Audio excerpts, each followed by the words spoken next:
આ નિયમો આપણે જોઈ લીધા, તો પછી હવે કયા 5 અધિકારીઓના નામ ગુજરાત સરકાર યુપીએસસીને મોકલશે અથવા મોકલી દીધા છે તે વિશે વાત કરીએ. તો વિકાસ સહાય પછી સૌથી વધુ સિનિયર અધિકારી છે તો ડૉક્ટર KLN રાવ છે, જેઓ અત્યારે CID ક્રાઇમમાં ફરજ બજાવે છે. બીજા ક્રમે આવે છે અમદાવાદના પોલીસ કમિશનર GS મલિક, તેઓ પણ બીજા ક્રમે આવે છે, તેમનું નામ પણ યુપીએસસીને મોકલવામાં આવે. ત્રીજા ક્રમે આવે છે ડૉક્ટર નિરજા ગોટરુ, જેઓ DGP ઓફિસમાં અત્યારે ટ્રેનિંગ DG તરીકે ફરજ બજાવી રહ્યા છે. ચોથા ક્રમે આવે છે મનોજ શશિધરન, તેઓ અત્યારે ડેપ્યુટેશન ઉપર છે અને CBIમાં અત્યારે ફરજ બજાવી ચૂક્યા છે.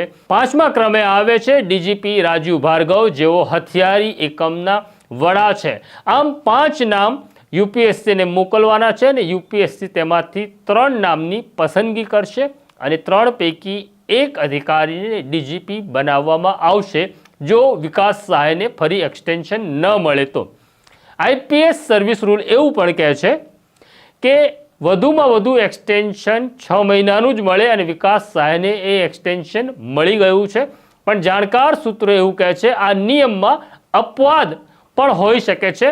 જો સરકાર ઈચ્છે તો વધારાનું 3 મહિનાનું એક્સટેન્શન વિકાસ સહાયને આપી શકે તેમ છે, પરંતુ તેની શક્યતા બહુ નહીવત હોવાનું કહેવાય છે.